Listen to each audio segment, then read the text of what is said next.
بسم اللہ الرحمن الرحیم۔ شب بارات کے 12 رکعت نفل کا طریقہ۔ اللہ پاک کو یہ نماز بہت پسند ہے۔ مکمل جاننے کے لیے ویڈیو کو اینڈ تک ضرور دیکھیے گا۔ محترم ناظرین، شعبان کے 15ویں شب بارات کہلاتی ہے، یعنی وہ رات جس میں مخلوق کو گناہوں سے بری کر دیا جاتا ہے۔ تقریباً 10 صحابہ کرام سے اس رات کے متعلق احادیث منقول ہے۔ حضرت عائشہ رضی اللہ عنہا فرماتی ہے کہ شعبان کے 15ویں شب کو میں نے نبی کریم صلی اللہ علیہ وسلم کو اپنی آرامگاہ پر موجود نہ پایا تو تلاش میں نکلی، دیکھا کہ آپ جنت البقیع کے قبرستان میں ہیں۔ پھر مجھ سے فرمایا کہ آج شعبان کی 15ویں رات ہے، اس رات میں اللہ تعالیٰ آسمان دنیا پر نزول فرماتا ہے اور قبیلہ بنو کلب کی بکریوں کے بادروں کی تعداد سے بھی زیادہ گنہگاروں کی بخشش فرماتا ہے۔ دوسری حدیث میں ہے اس سال پیدا ہونے والے ہر بچے کا نام لکھ دیا جاتا ہے۔ اس رات میں اس سال مرنے والے ہر آدمی کا نام لکھ لیا جاتا ہے۔ اس رات میں تمہارے اعمال اٹھائے جاتے ہیں اور تمہارا رزق اتارا جاتا ہے۔ اسی طرح ایک روایت میں ہے کہ اس رات میں تمام مخلوق کی مغفرت کر دی جاتی ہے سوائے 7 لوگوں کے: مشرک، والدین کا نافرمان، کینہ رکھنے والا، شرابی، قاتل، شلوار کو ٹخنوں سے نیچے لٹکانے والا اور چغل خور۔ ان 7 افراد کی اس عظیم رات میں بھی مغفرت نہیں ہوتی جب تک کہ یہ اپنے جرائم سے توبہ نہ کر لے۔ حضرت علی رضی اللہ عنہ سے ایک روایت میں منقول ہے کہ اس رات میں عبادت کیا کرو اور دن میں روزہ رکھا کرو۔ اس رات سورج غروب ہوتے ہی اللہ تعالیٰ اپنے بندوں کی طرف متوجہ ہوتے ہیں اور اعلان ہوتا ہے: کون ہے جو گناہوں کی بخشش کروائے؟ کون ہے جو رزق میں وسعت طلب کرے؟ کون مصیبت زدہ ہے جو مصیبت سے چھٹکارا حاصل کرنا چاہتا ہو؟ ان احادیث کریمہ اور صحابہ رضی اللہ اور بزرگان دین کے عمل سے ثابت ہوتا ہے کہ اس رات میں 3 کام کرنے کے ہیں: قبرستان جا کر مردوں کے لیے ایصال ثواب اور مغفرت کی دعا کی جائے، لیکن یاد رہے نبی کریم صلی اللہ علیہ وآلہ وسلم سے ساری حیات مبارکہ میں صرف ایک مرتبہ شب بارات میں جنت البقیع جانا ثابت ہے۔ اس لیے اگر کوئی شخص زندگی میں ایک مرتبہ بھی اتباع سنت کی نیت سے چلا جائے تو اجر و ثواب کا باعث ہے، لیکن پھول پتیاں، چادر چڑھاوے اور چراغاہ کا اہتمام کرنا اور ہر سال جانے کو لازم سمجھنا، اس کو شب بارات کے ارکان میں داخل کرنا، یہ ٹھیک نہیں ہے۔ چیز نبی کریم صلی اللہ علیہ وآلہ وسلم سے جس درجے میں ثابت ہوا اس کو اسی درجے میں رکھنا چاہیے۔ اس رات میں نوافل، تلاوت، ذکر و اذکار کا اہتمام کرنا۔ اس بارے میں یہ واضح رہے کہ نفل ایک ایسی عبادت ہے جس میں تنہائی مطلوب ہے۔ یہ خلوت کی عبادت ہے، اس کے ذریعے انسان اللہ کا قرب حاصل کرتا ہے، لہٰذا نوافل وغیرہ تنہائی میں اپنے گھر میں ادا کر کے اس موقع کو غنیمت جانیے۔ نوافل کی جماعت اور مخصوص طریقہ اپنانا درست نہیں ہے۔ یہ فضیلت والی راتیں شور و شوق اور میلے اجتماع منعقد کرنے کی راتیں نہیں ہے، بلکہ گوشہ تنہائی میں بیٹھ کر اللہ سے تعلقات استوار کر کے قیمتی لمحات ہے، ان کو ضائع ہونے سے بچائیں۔ دن میں روزہ رکھنا بھی مستحب ہے۔ ایک تو اس بارے میں حضرت علی رضی اللہ کی روایت ہے اور دوسرا یہ کہ نبی کریم صلی اللہ علیہ وآلہ وسلم ہر ماہ ایام بیس کے روزہ کا اہتمام فرماتے تھے، لہٰذا اس نیت سے روزہ رکھا جائے کہ اجر و ثواب ہوگا۔ باقی اس رات میں پٹاخے بجانا، آتش بازی کرنا اور حلوے کی رسم کا اہتمام کرنا، یہ سب خرافات اور اسراف میں شامل ہے۔ شیطان ان فضولیات میں انسان کو مشغول کر کے اللہ کی مغفرت اور عبادت سے محروم کر دینا چاہتا ہے، اور یہی شیطان کا اصل مقصد ہے۔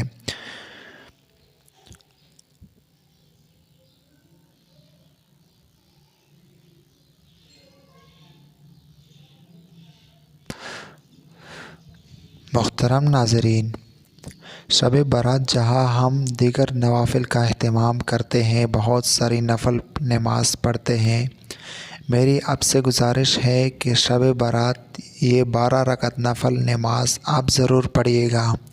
اس نماز کے پڑھنے کے بہت زیادہ فضیلت ہے اور اللہ رب الکریم کو یہ نماز بہت زیادہ پسند ہے۔ اس نماز کی فضیلت کے بارے میں رسول اللہ صلی اللہ علیہ وآلہ وسلم نے ارشاد فرمایا کہ فرض نمازوں کے بعد نوافل میں سب سے افضل نوافل ہے۔ یہ فرض نمازوں کے بعد نفل نماز میں سب سے افضل نفل نماز ہے۔ یہ اب شب برات والی رات آپ ضرور ادا کیجیے گا۔ اس کے پڑھنے کے بہت زیادہ فضیلت ہے۔ اس رات یہ نوافل آپ ضرور پڑھیے گا۔ اس نماز کے پڑھنے کا طریقہ کیا ہے، نیت کیسے کریں گے، اس نماز کا وقت کب شروع ہوتا ہے، کب ختم ہوتا ہے، مکمل طریقہ آپ لوگوں کے ساتھ شیئر کرنے جا رہا ہوں۔ اس نماز کا وقت کب شروع ہوتا ہے اور کب ختم ہوتا ہے تو اس حوالے سے جان لیجئے کہ عشاء کے فرض ادا کرنے کے بعد سے لے کر صبح طلوع فجر ہونے سے پہلے تک، یعنی سحری کا وقت ختم ہونے تک اس نماز کا وقت رہتا ہے۔ اس پوری رات میں آپ کسی بھی وقت یہ نماز ادا کر سکتے ہیں، یعنی عشاء کے نماز ادا کرنے کے بعد جیسے ہی آپ نے فرض پڑھ لیے تو اس کا وقت شروع ہو گیا۔ آپ کبھی بھی کسی بھی رات کے حصے میں اس نماز کو پڑھ سکتے ہیں۔ صبح سحری کا وقت ختم ہونے تک اس نماز کا وقت رہتا ہے اور اس نماز کو ادا کرنے کا جو افضل وقت ہے وہ صبح سحری کا وقت ہے۔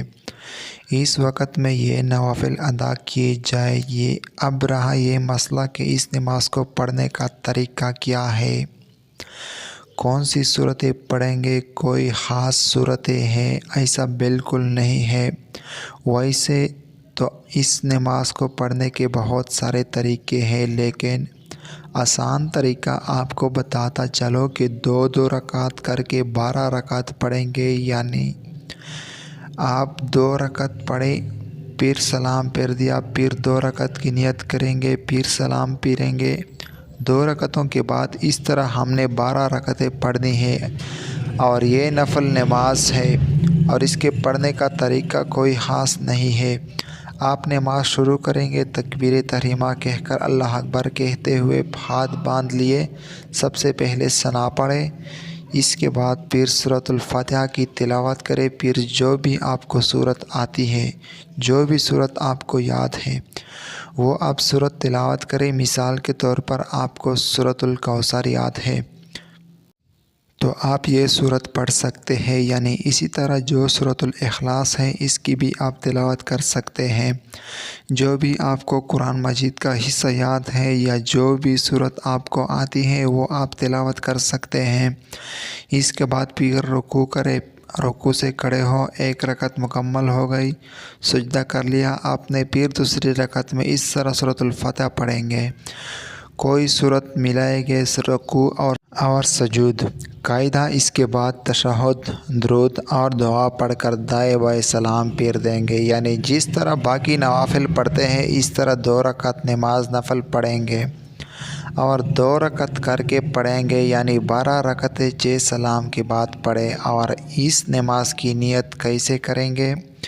نیت دیکھیے، اصل دل کا ارادہ ہے۔ نیت اس طرح کریں گے کہ میں نے نیت کی 2 رکعت نماز نفل تہجد کے واسطے اللہ تبارک و تعالیٰ کے منہ میرا کعبہ شریف کی طرف، یعنی یہ تہجد کی نماز ہے تو تہجد کی نوافل کی نیت کریں گے۔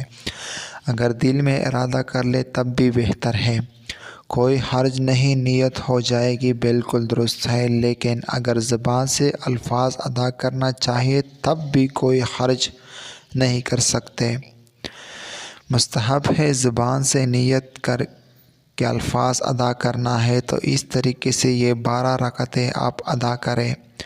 اس نماز کے پڑھنے کی بہت زیادہ فضیلت ہے۔ رسول اللہ صلی اللہ علیہ وآلہ وسلم نے ارشاد فرمایا، فرض نمازوں کے بعد نوافل میں سب سے افضل نوافل تہجد کے نوافل ہے، تو اس رات میں ان نوافل کا اہتمام کریں آپ ضرور کیجیے۔ اور بہتر میں افضل وقت وہ رات کا آخری حصہ ہے۔ رات کے آخری حصے میں اس نماز کو آپ ادا کریں۔ مجھے اپنی دعاؤں میں یہ ضرور یاد رکھیے گا کہ اللہ تعالیٰ میرا سنانا اور آپ کا سننا اپنی برگاہ الہی میں قبول اور منظور فرمائے، آمین ثم آمین۔ تمام حضرات کمنٹ میں اللہ تعالیٰ کے 99 ناموں میں سے ایک نام ضرور ٹائپ کریں۔